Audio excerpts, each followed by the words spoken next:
Assalamualaikum warahmatullahi wabarakatuh. So my name is Muhammad Syafiq Aiman Mizali. Today I want to present subject control system. So our title is design and implement of PID based water valve position control system with a DC motor actuating and custom gearbox design.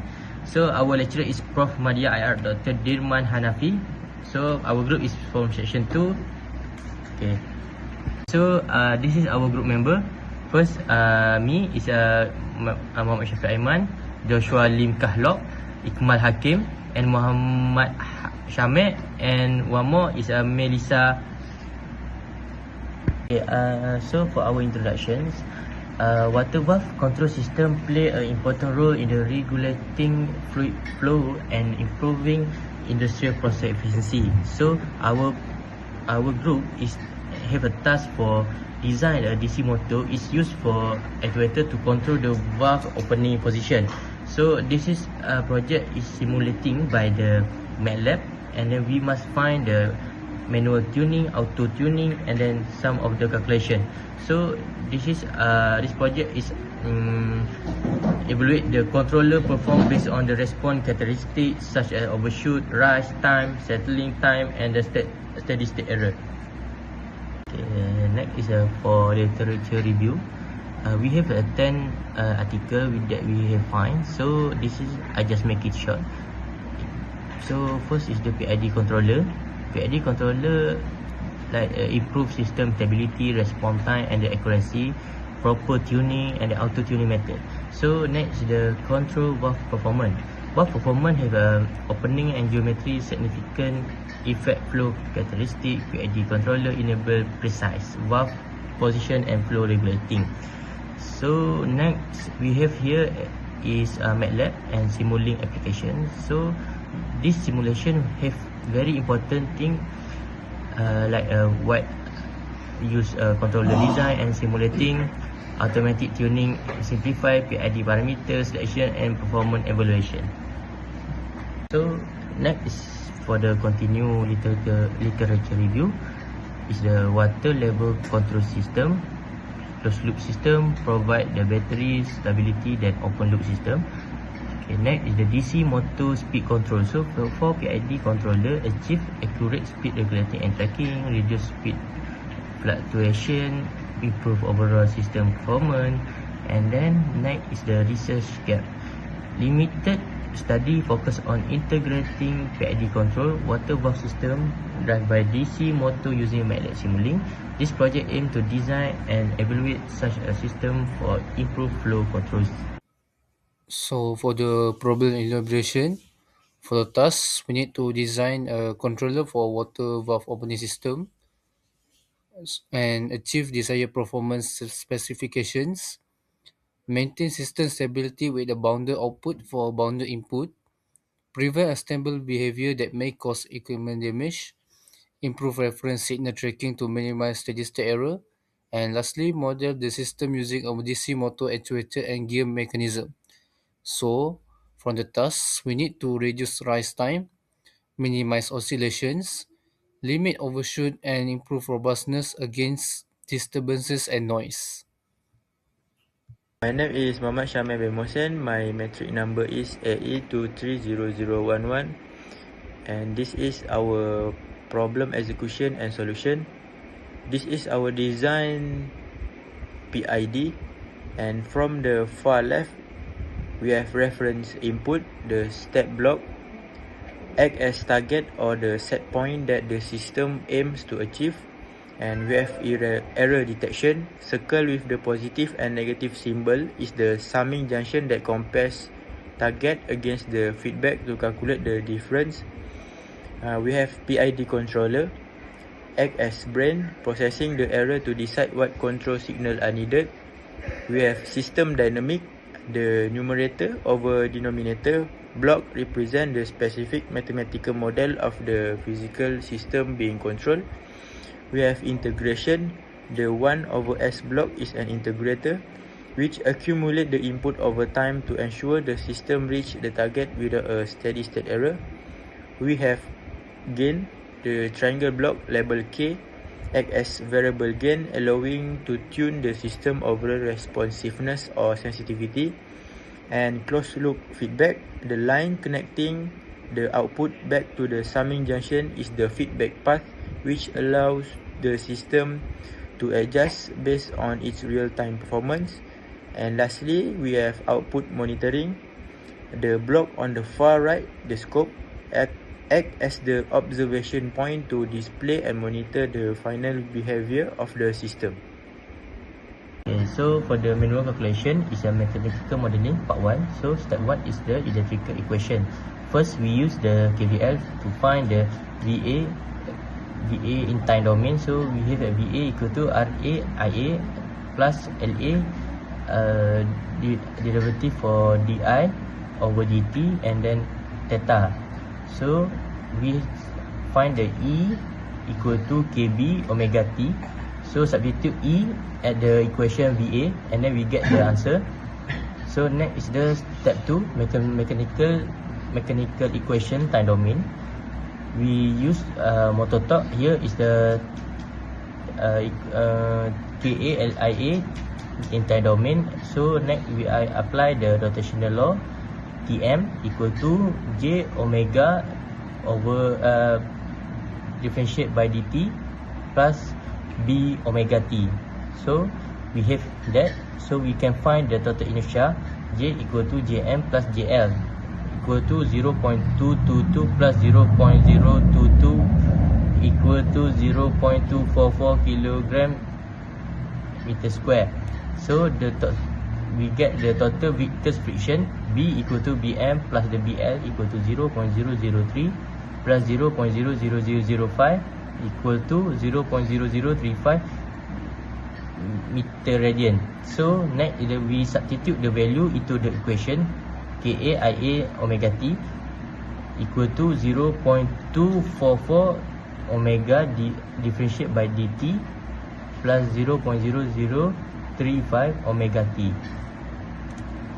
Okay, so for the mathematical modeling part 2, transfer function we find the transfer function using the DC motor formula G equal to omega over the BA. So we have omega is KA equal to LA plus RA times JS plus B plus KA KB. So we get the equation here 1.2B 0.21 S plus the 1.2 and then the rest of the equation. So we get the transfer function here for the DC motor formula. Next step we find the final transfer function using DC motor, and then we get the from the step 3 the result we time for the 1 over S. So we get the answer for the transfer function is the 1.28 over 0.0295 S cube plus 2.7332 S squared plus 1.6392 S. That's all from the mathematical modeling. Next. Okay, so now I will explain the gear design, which is the gear is to change the position from the motor to the position of the motor valve. Okay, so the given motor speed is 1000 rpm and the required value would be 10 rpm. So to design the gear in this project, we need to do the gear ratio to include in the simulating to use in the MATLAB. So n equal to 1000 colon 10. To simplify, it became 1000 colon 1. So to find valve angle, the position of the valve, theta L, which is valve angle, or in other term is load angle, equal to theta M over 100. So when our theta M equal to 1, our valve angle would be 1 over 100 or 0.01. So now we need to include the gear into the transfer function block to use in the simulating as the final transfer function lah. So so the result would be 0.01 0.028 over 0.0295 s cubed plus 2.7332 s squared plus 1.6392 s. So that's the final transfer function that we can use into the simulink. So this is the manual tuning part of the project. So this is the open circuit simulink, so we don't have any feedback from the output of the transfer function into the semi-junction. So we run the simulation and we got the flat line because we don't have any feedback at all.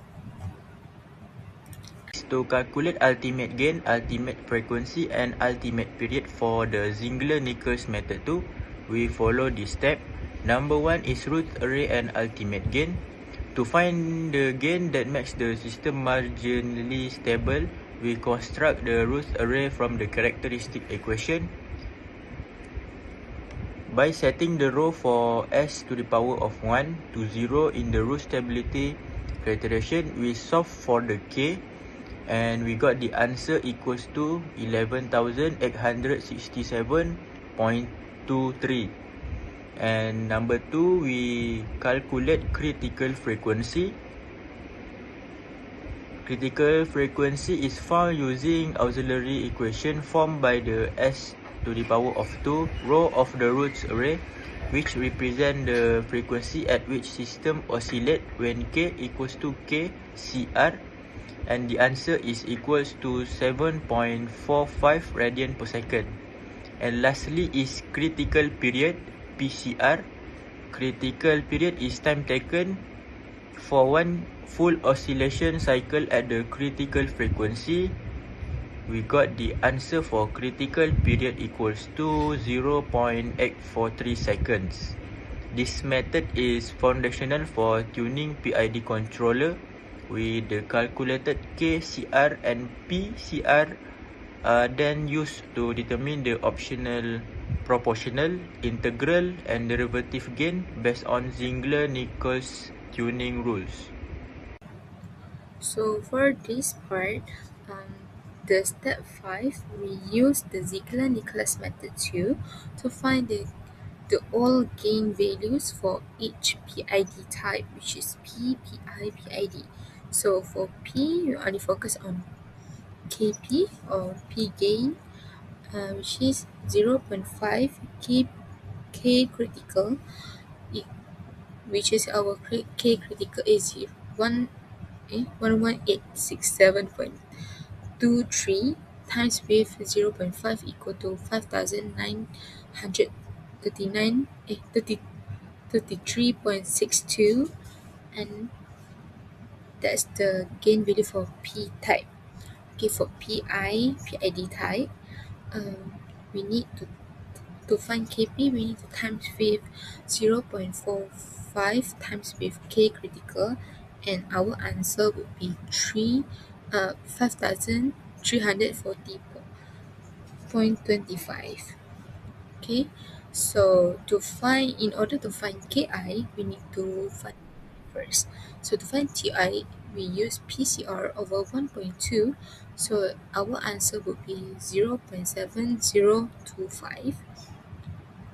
And then we can find KI. So our KI would be KP over TI. So our answer would be 7,601.78. Okay. So for PID type, we need to find all the gain KP, KI, and KD. So our KP, K critical times with 0.6, and the answer would be 7,120.34. And then to find TI, using the same value but over 2 equal to 0.4215, and then calculate KI, we get 16892.86, and then in order to find KD, we need to use formula TD equal to P critical over 8, and then the answer would be 0.1054, and for KD would be KP times TD, and we get the answer 750.05.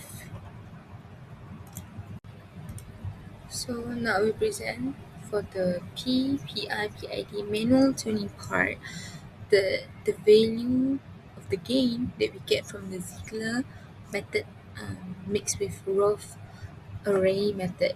So from the value, so here is the P controller. We only have P gain, KP gain, and then we enter the value that we can obtain, and we run the simulation and observe the output. So we can see that the the output is stable, but the overshoot is very high, and also the setting time is also take too long to set it down. So next part is we do the PI controller, and then we enter the value, the KP, KI gain. We have the block I over S, which is the integrator, and then we run the simulation, and we obtain the output. So here the output is quite different with the others because we don't have the component over here. Okay, next part we do the PID. Just like previous, we put all the value we obtained from the Ziegler method into the gain itself. So KP, KI, and KD, and then we run the simulation, and we get the output. But in this case, so in this slide, so we have the from the previous using the Ziegler method, we have high overshoot, so we need to do the new manual tuning. So in this for the first one, P controller, we put the some value that we can see, the actual value, which is 5,000 plus plus, and then we change to the other value to try and error. Then try and error, so our result, okay, at this point our result is still high. The overshoot is still high, so we change to the final gain that we get for these questions. So this is the final graph, final output that we get. The overshoot is less than 10.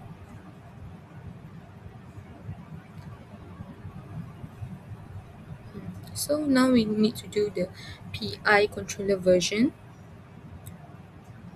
Here I changed 500 because the value is a bit high. Okay. I changed the value for the PI to try and error too.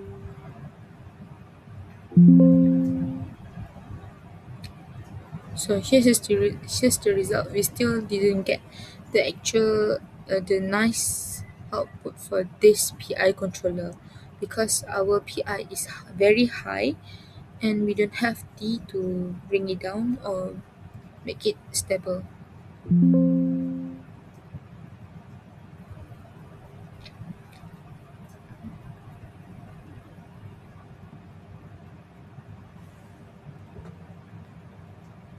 So here try and error the value of the time, so we need to see how it was implementing.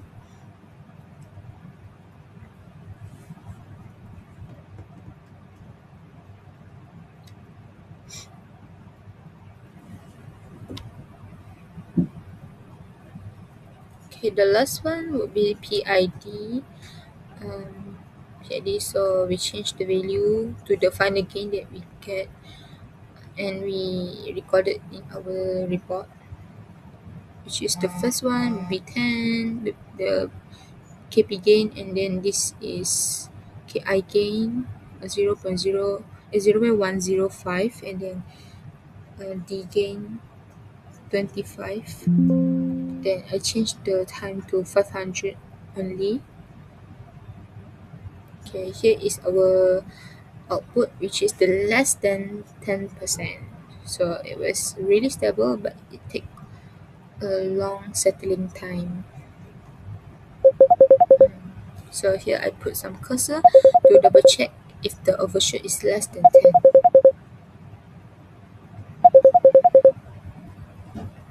So for this result, it was perfectly under 1.101.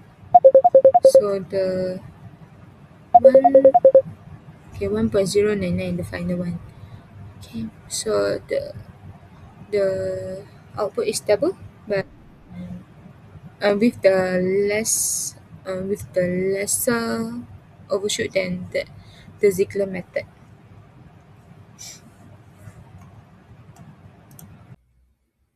So for the automatic tuning, the system consists of a step, a sum, a PID controller, a transfer function block, a mux, and a scope. So for our results, the controller parameters or the inputs, the proportional P reduced from 400 to 158.72, the integral I reduced from 200 to 22.97, and derivative D reduced from 400 to 203.65, and the filter coefficient N keep the same at 3.92. By turning down these aggressive gains, the auto-tuner intentionally traded away raw speed to gain stability and smoothness. And second, transient performance.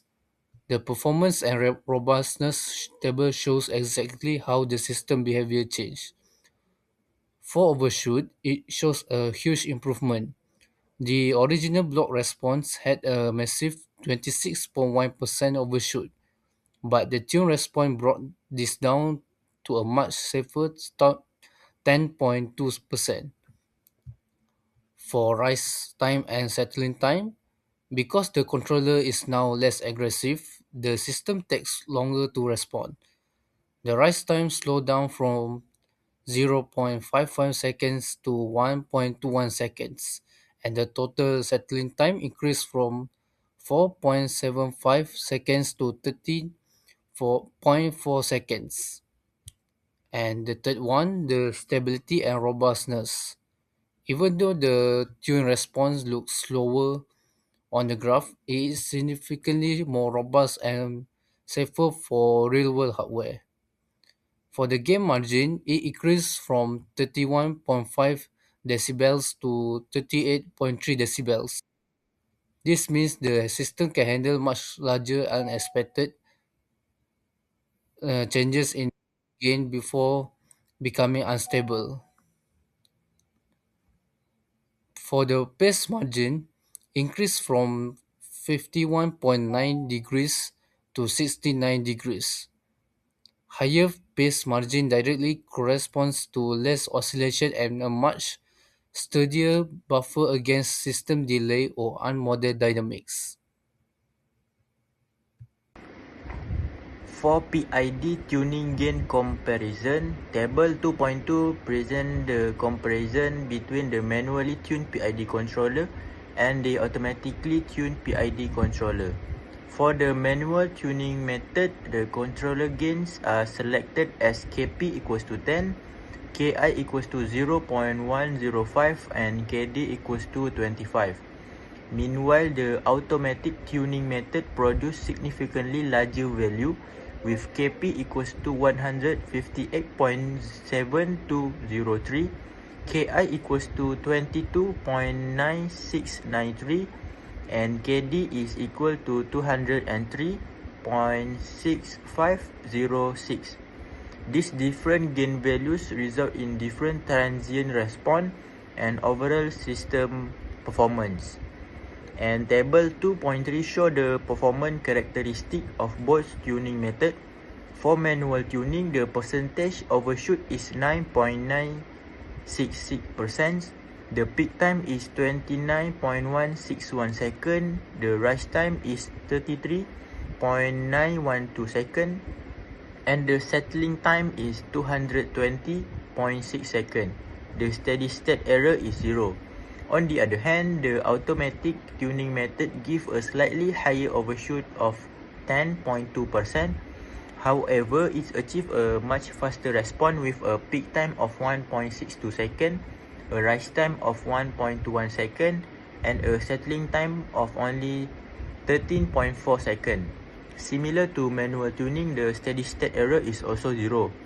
Overall, although both methods eliminate the steady state error, the automatic tuning method provides a significantly faster response and shorter settling time, making it more effective in improving the dynamic performance of the system.